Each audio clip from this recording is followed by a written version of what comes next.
최근 한국 사회를 뜨겁게 달구었던 유명인들의 과거 학교 논란.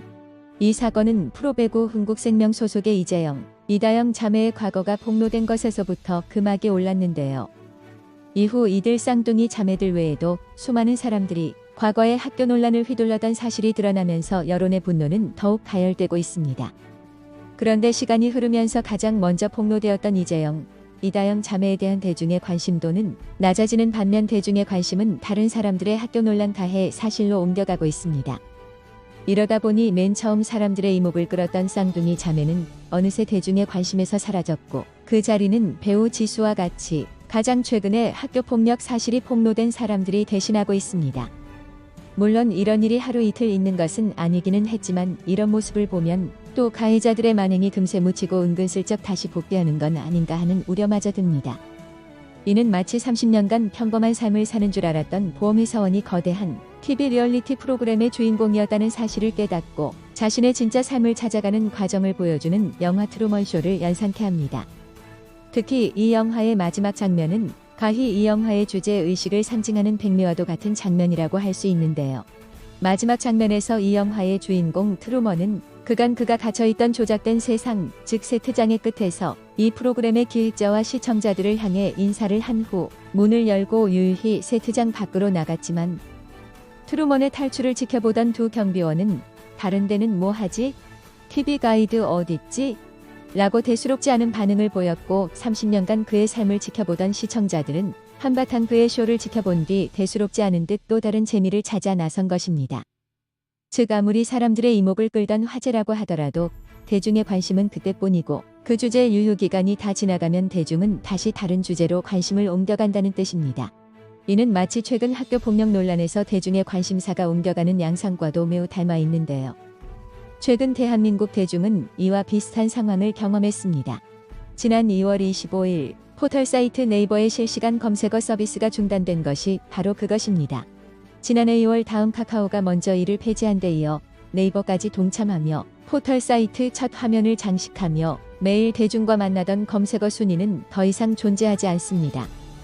무려 16년간 이어지던 서비스가 어느 한순간에 증발하고 사라진 것입니다. 이에 따른 대중의 삶은 어떻게 달라질까요? 사실 실시간 검색어는 대중 밀착형 콘텐츠입니다. 실제로 이를 통해 트렌드를 읽는 이들이 적지 않습니다. 실제 영향력과 관계없이 검색어 1위는 사회적 영향이 큰 사안으로 여겨집니다. 그러니 실시간 검색어를 기반으로 마케팅 전략을 펴는 기업들도 많았습니다.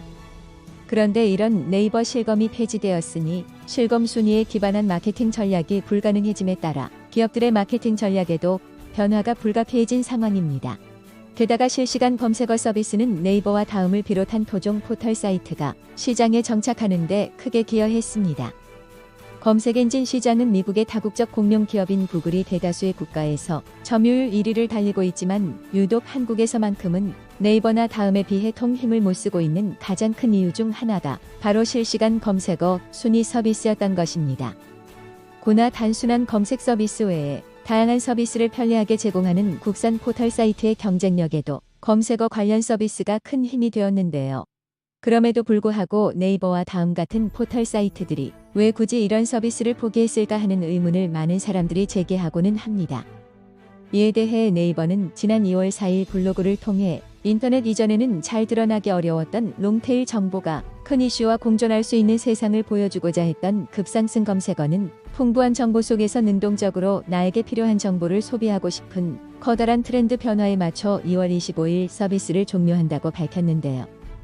이를 다시 풀어보자면 과거에는 롱테일 정보와 큰 이슈를 보여주기 위해 실시간 검색어 서비스를 통해 이를 제시했는데 이제는 각자가 자신에게 필요한 정보를 찾아서 소비하는 트렌드가 자리 잡으면서 굳이 이 서비스가 필요치 않다는 의미입니다. 즉, 소비 트렌드의 변화에 따른 결정이라는 뜻인데요. 언뜻 보면 설득력 있는 해명이지만 이를 표면 그대로 받아들이는 이들은 많지 않습니다. 업계 관계자들은 그보다는 이 서비스를 악용하거나 이로 인해 그 기능이 변질되는 것에 따른 조치라고 보고 있는 것입니다. 일단 실시간 검색어에 오르는 키워드의 사회적 영향력과 화제성이 비례하지 않는다는 것이 가장 큰 문제입니다. 사실 몇몇 연예인의 일탈 행위나 인터넷 방송인들의 기행이 주요 검색어로 올라오는 것은 이제 새삼스러울 일도 아닙니다. 여기에 여러 기업들이 특정 제품이나 행사를 검색하게 만들어 해당 키워드를 검색어 상단에 올리면 이를 바탕으로 이벤트를 진행하고 홍보하는 등 사적 도구로 이용하는데, 이를 기반으로 클릭수를 높이기 위해 각 인터넷 언론사들이 기사를 쏟아내기 때문에 사안의 경중을 떠나 불필요한 기사가 양산되는 악순환이 이어지는 것입니다. 더 나아가 정치적 사안의 실시간 검색어 순위가 악용된 것도 이번 결정에 큰 영향을 미친 것이 아닌가 하는 분석도 많습니다. 최근 정치적 이념 대립이 극대화되며 서로 다른 성향을 가진 네티즌들이 특정 단어를 검색어 상단에 올리려 집단 행동을 하는 경우가 잦아지고 있었는데요. 이는 여론을 호도할 수 있다는 측면에서 계속적으로 문제가 되어온 댓글 조작의 한 갈래라는 지적도 나오고 있습니다. 이 때문에 검색어 순위가 투표에 영향을 미칠 가능성을 배제하기 위해 네이버 측에서는 이미 선거 기간 실시간 검색어 서비스를 중단하는 등의 조치를 취하기도 했지만 결국 한계를 느낀 것으로 보입니다. 한 업계 관계자는 이렇듯 실시간 검색어가 지속적으로 정쟁의 도구로 쓰이는 것이 포털 사이트 입장에서는 매우 부담스러웠을 것이라고 해석했는데요. 실제로 보궐선거를 얼마 안 앞둔 시점에서 이 서비스를 중단한 것에 이런 부분이 작용했다고 분석하는 사람들도 많습니다.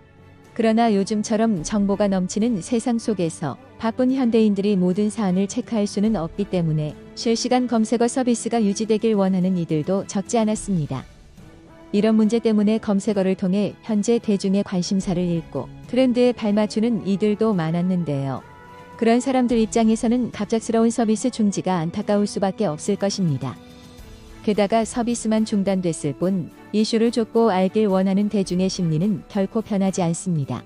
결국 그동안 포털 사이트 실시간 서비스를 통해 충족되던 욕구를 채우기 위한 또 다른 무언가를 찾을 수밖에 없는 것입니다. 이런 분위기 속에서 급부상한 온라인 공간이 바로 네이트판입니다. 이재영 쌍둥이 자매의 학교폭력 가해 논란이 처음 불거진 곳도 바로 이 네이트판이었고, 이후 이 커뮤니티에서는 수많은 유명인들의 학폭 관련 의혹이 잇따라 제기되었습니다. 이에 발맞춰 그동안 검색어를 보며 트렌드를 읽고 관련 기사를 대거 작성하던 인터넷 언론사들의 눈은 네이트판으로 향했고, 결국 네이트판은 실검 페이지의 수혜를 톡톡히 보고 있습니다. 게다가 네이트판은 실명을 쓰지 않고도 글을 쓸 수 있기 때문에 자신을 감춘 채 무언가를 폭로할 때 적합하며, 게다가 댓글을 달 수 있어 네티즌들이 자유롭게 자신의 의견을 표현할 수 있다는 특징이 있습니다. 결국 댓글 기능 삭제에 이은 실시간 서비스 중단은 여기로 쏠리던 대중의 관심과 화력을 다른 공간으로 집중시키는 풍선 효과를 낳고 있습니다. 이미 스마트폰과 SNS 사용이 일상화된 현대 사회에서 이를 사용하는 대중의 의견 개진을 원천적으로 막는다는 것은 불가능하겠지만, 이로 인해 생기는 부작용과 또 다른 문제점은 우리 모두가 고민해봐야 할 문제가 아닐 수 없습니다. 물론 학교 폭력 가해자들을 옹호하는 것은 아닙니다. 그들은 당연히 응분의 대가를 져야 마땅합니다. 하지만 그만큼 인터넷에 던지는 글과 댓글의 무게가 결코 가볍지 않다는 것도 우리 모두가 명심해야 하는 부분입니다. 부디 이번 일로 인해 무고한 피해자가 나오는 일은 없기를 바라면서 오늘 방송은 여기서 마치겠습니다.